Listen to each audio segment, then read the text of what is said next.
Tiếp tục chương trình, xin mời quý vị cùng đến với phần trình bày của ông Hong Seong Mo, Chủ tịch công ty trách nhiệm hữu hạn UALS, với bài trình bày về chủ đề là chuyển đổi số trong kinh tế di sản, mô hình khai thác bền vững và sáng tạo qua trường hợp Việt Nam và Hàn Quốc.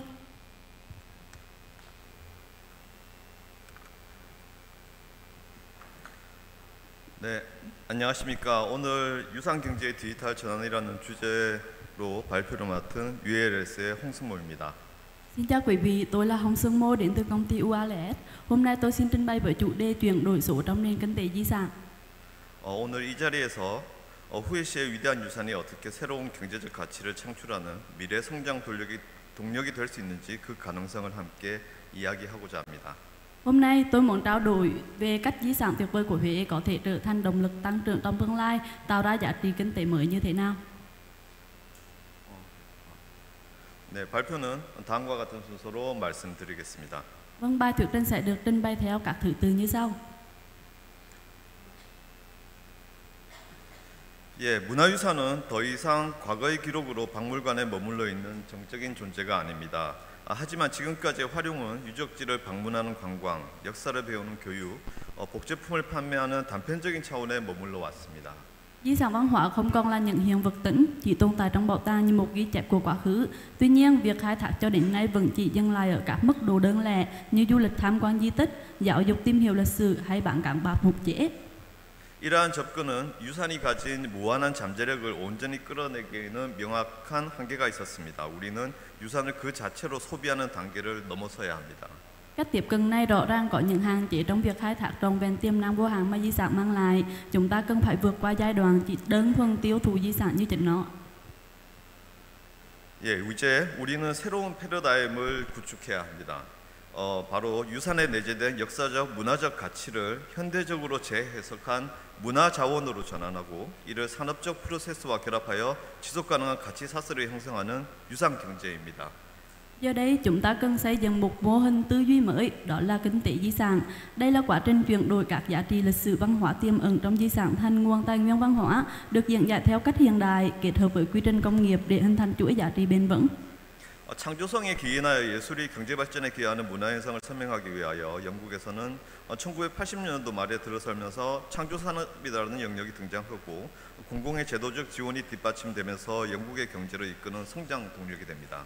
Để giải thích hiện tượng văn hóa mà trong đó nghệ thuật đóng góp vào sự phát triển kinh tế nhờ vào tính sáng tạo, vào cuối những năm 1980 tại Vương quốc Anh đã xuất hiện lĩnh vực gọi là công nghiệp sáng tạo, và với sự hỗ trợ của các thể chế công, nó đã trở thành động lực thúc đẩy tăng trưởng của nền kinh tế Anh. 한국에서는 영국의 창조 산업과 마찬가지로 문화예술 분야가 경제적 이익을 창출한 사례들을 하나의 산업으로 구조화하기 위해서 문화산업이라는 영역이 1990년도 말에 들어서면서 등장합니다. 한국 역시 정부의 제도적 지원을 통해 현재 K-컬처 산업을 성장시켜 왔습니다. Ở Hàn Quốc, thuật ngữ công nghiệp văn hóa xuất hiện vào cuối những năm 1990, tương tự như ngành công nghiệp sáng tạo của Anh, nhằm cấu trúc các lĩnh vực văn hóa và nghệ thuật có lợi về mặt kinh tế thành một ngành duy nhất. Hàn Quốc cũng đã thúc đẩy sự phát triển của ngành công nghiệp văn hóa Hàn Quốc hiện tại thông qua sự hỗ trợ về mặt thể chế từ chính phủ. 문화유산 산업은 창조산업과 문화산업과 공통된 산업 범위를 가지지만 문화유산의 본질적 가치를 산업의 중심에 둔다는 결정적인 차이점을 가집니다. Ngành công nghiệp di sản văn hóa có phạm vi hoạt động tương đồng với công nghiệp sáng tạo và công nghiệp văn hóa, nhưng điểm khác biệt mang tính quyết định đặt là giá trị cốt lõi của di sản văn hóa ở trung tâm của ngành. 저는 한국에서의 경험을 통해 유산 경제로 가는 과정이 세 개의 단계가 있다고 생각합니다. 첫 번째는 유산 활용 목적에 대한 인식의 변화 단계입니다. 두 번째는 유산을 자원화하기 위한 기술의 적용 단계입니다. 세 번째는 문화유산 자원을 활용한 창작과 발전의 산업화 단계입니다. Qua kinh nghiệm ở Hàn Quốc, tôi cho thấy rằng quá trình đi tới nền kinh tế di sản bao gồm 3 giai đoạn. Giai đoạn đầu là thay đổi nhận thức về mục đích khai thác di sản. Giai đoạn thứ hai là áp dụng các công nghệ để chuyển di sản thành nguồn lực. Giai đoạn thứ ba là công nghiệp hóa quá trình sáng tạo và phát triển dựa trên các nguồn lực từ di sản văn hóa.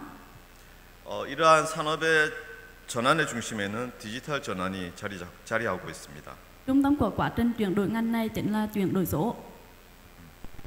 문화기술, 즉 CT, Cultural Technology는 개별적이고 아날로그적인 유산 정보를 표준화되고 접근 가능한 디지털 자원으로 변모시켜 규모의 경제를 가능하게 하는 가장 강력하고 효율적인 엔진입니다. CT는 단순히 유산을 기록하는 것을 넘어 가치사슬 전반의 부가가치를 높이는 모든 기술을 포괄합니다.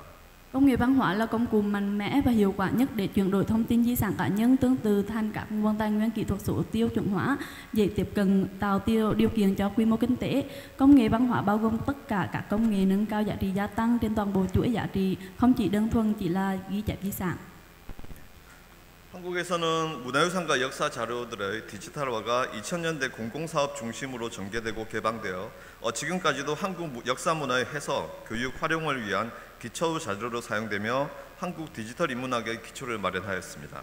Tại Hàn Quốc, việc số hóa di sản văn hóa và tư liệu lịch sử bắt đầu từ những năm 2000 như một dự án công cộng và được mở rộng công khai. Cho đến ngày nay, những tư liệu này vẫn đóng vai trò là dữ liệu cơ bản cho việc diễn giải, giáo dục và sử dụng lịch sử và văn hóa Hàn Quốc, đặt nền móng cho khoa học nhân văn số của Hàn Quốc.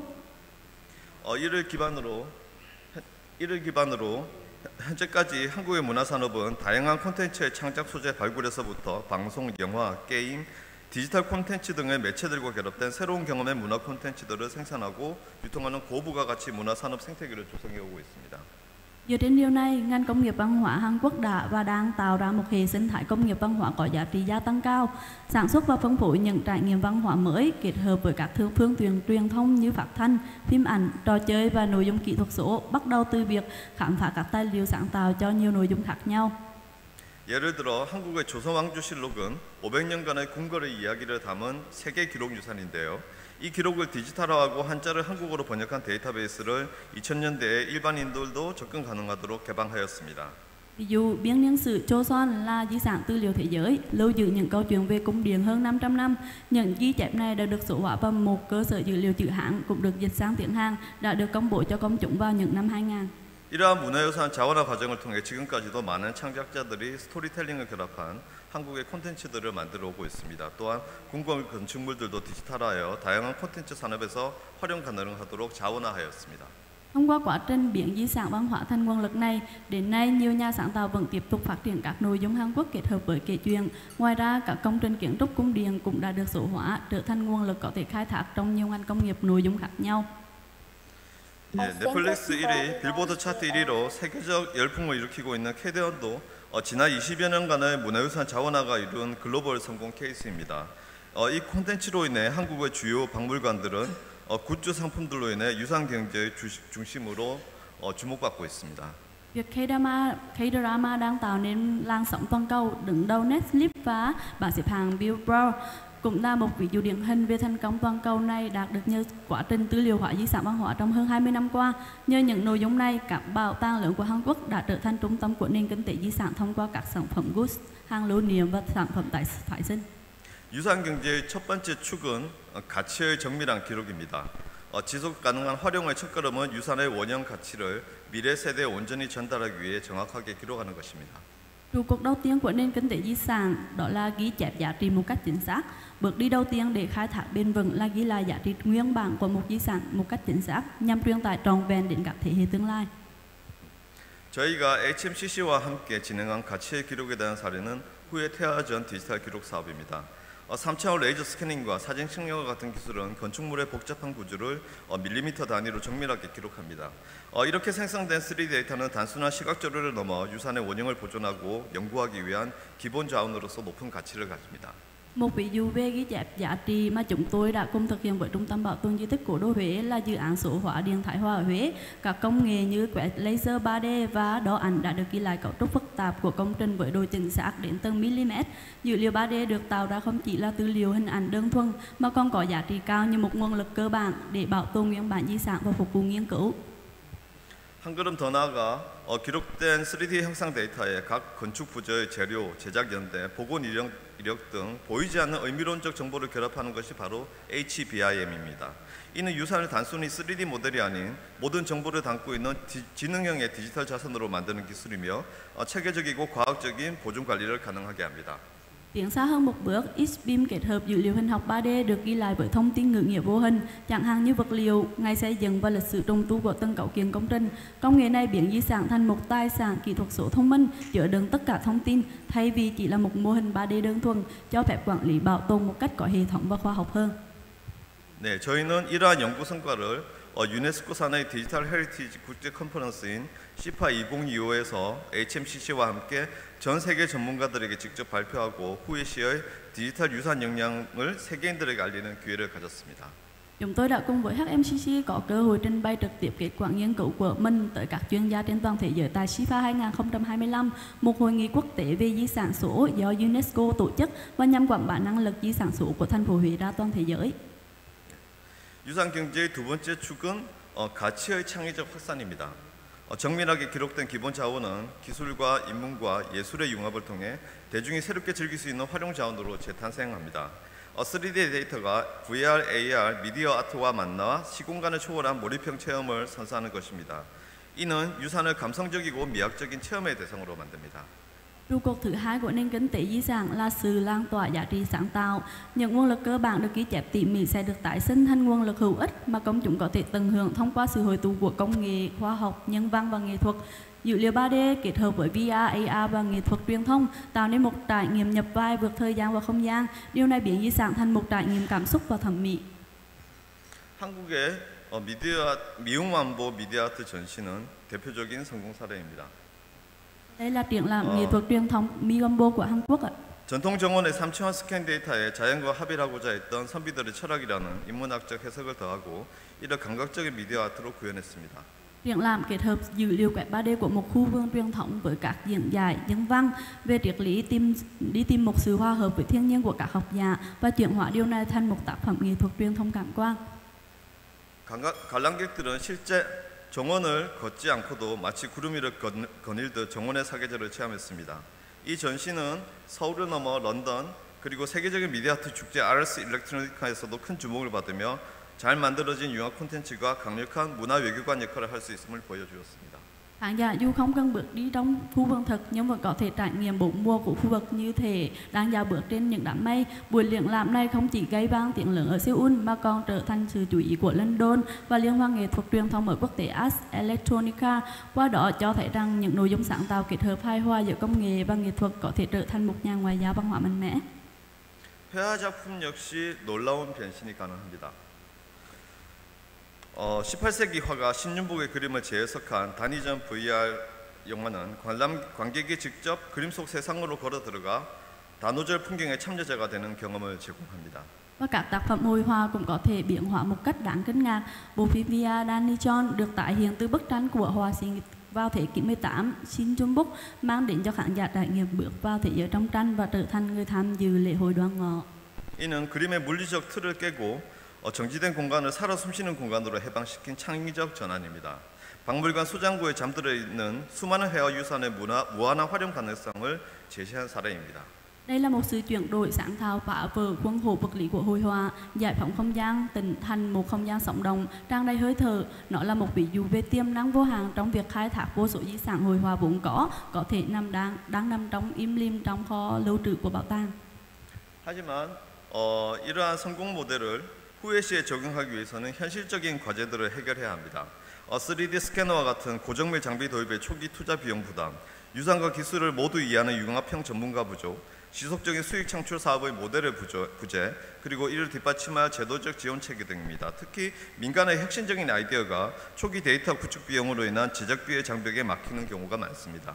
Tuy nhiên, để áp dụng mô hình này thành công tại thành phố Huế, cần phải giải quyết một vấn đề thực tế như gánh nặng chi phí đầu tư ban đầu cho việc triển khai các thiết bị có độ chính xác cao như máy quét 3D, hay là thiếu hụt các chuyên gia đa lĩnh vực hiểu biết về cả di sản cũng như là công nghệ, thiếu quy mô kinh doanh tạo ra lợi nhuận bền vững cũng như là thiếu hệ thống hỗ trợ về mặt thể chế. Đặc biệt, nhiều ý tưởng sáng tạo của khu vực tư nhân đang bị cản trở bởi chi phí lớn để xây dựng dữ liệu ban đầu, khiến họ có thể khó triển khai sản phẩm sáng tạo. 이러한 어려움을 극복하기 위한 가장 중요하고 시급한 정책을 제안합니다. 바로 공공 디지털 유산 자원의 개방 및 공유입니다. 유산 경제 육성을 위해 초기에 공공이 산업의 마중물 역할을 해야 합니다. 후에 시 정부가 직접 투자하여 핵심 유산에 대한 고품질 디지털 원천 자산을 구축하고 이를 지역 민간 기업에게 저렴하거나 무상으로 제공해야 합니다. 이는 기업들이 초기 비용 부담을 획기적으로 줄여 창의적인 콘텐츠 제작에 집중하게 만들고 결과적으로 산업 생태계 전체의 경쟁력을 높이는 가장 효과적인 방법입니다. Để vượt qua những khó khăn này, chính sách quan trọng và cấp thiết nhất được thực hiện chính là mở rộng và chia sẻ nguồn tài nguyên di sản số công cộng để thúc đẩy nền kinh tế di sản. Khu vực công cần đóng vai trò dẫn dắt ban đầu cho ngành công nghiệp. Chính quyền thành phố Huế nên trực tiếp đầu tư để xây dựng các tài liệu dữ liệu gốc kỹ thuật số chất lượng cao cho những di sản trọng điểm, sau đó cung cấp lại cho các doanh nghiệp tư nhân địa phương với chi phí thấp hoặc là miễn phí. Điều này sẽ giúp giảm đáng kể gánh nặng chi phí đầu cho doanh nghiệp, giúp họ tập trung hơn vào việc sáng tạo nội dung và trở thành phương thức hiệu quả nhất để nâng cao năng lực cạnh tranh cho toàn bộ hệ sinh thái công nghiệp di sản. 결론적으로 유산 경제의 성공은 두 개의 축에 달려 있습니다. CT를 통해서 유산의 가치를 정밀하게 기록하는 지속 가능한 토대와 이 위에서 예술적 상상력과 결합된 콘텐츠를 만들어내는 창의적인 활용입니다. Tóm lại, sự thành công của nền kinh tế di sản phụ thuộc vào hai trụ cột chính. Thứ nhất là nền tảng bền vững, tức là việc ghi chép chính xác giá trị của di sản thông qua công nghệ văn hóa. Thứ hai là sự khai thác sáng tạo, tức là tạo ra nội dung kết hợp giữa di sản và trí tưởng tượng nghệ thuật dựa trên nền tảng đó.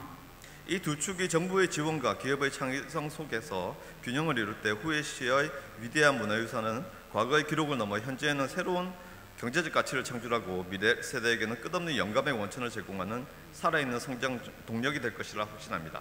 Khi hai trụ cột này đạt được sự cân bằng giữa hỗ trợ của chính quyền và tính sáng tạo của doanh nghiệp, tôi tin rằng những di sản văn hóa vĩ đại của thành phố Huế sẽ không chỉ dừng lại ở những ghi chép của quá khứ, mà còn trở thành nguồn động lực sống, vừa tạo ra giá trị kinh tế mới trong hiện tại, vừa mang đến nguồn cảm hứng bất tận cho các thế hệ tương lai. 어쩌면 HMCC는 베트남의 젊은 세대들에게 앞으로 베트남의 배대헌을 만들 수 있는 기반을 제공하는 한국의 국립중앙박물관과 같은 유산경제의 디지털 전환의 중심이 될 것입니다. Và cũng có thể nói HMCC, Trung tâm Bảo tồn Di tích Cố đô Huế, cũng sẽ trở thành trung tâm chuyển đổi số của nền kinh tế di sản, tương tự như Bảo tàng Quốc gia Hàn Quốc, đồng thời đóng vai trò tạo nền tảng cho thế hệ trẻ Việt Nam xây dựng nên một videodrama của riêng Việt Nam trong tương lai. 저희 ULS는 단순한 기술 공급사를 넘어 후에시의 유산 보존과 경제 발전에 함께 기여하는 장기적인 파트너가 되고자 합니다. 기술 교육은 물론 저희 글로벌 네트워크를 통해 후에의 창작자들을 세계와 연결해주는 인큐베이터 역할을 수행하겠습니다. 경청해 주셔서 감사합니다. Chúng tôi UALS mong muốn trở thành một đối tác lâu dài cùng đồng hành với việc bảo tồn di sản và phát triển kinh tế của thành phố Huế, chứ không chỉ đơn thuần là một nhà cung cấp công nghệ. Ngoài việc đào tạo kỹ thuật, chúng tôi còn mong muốn đóng một vai trò là vườn ươm sáng tạo, kết nối các nhà sáng tạo của Huế với thế giới thông qua mạng lưới toàn cầu của chúng tôi. Cảm ơn quý vị đã lắng nghe. 네, xin cảm ơn.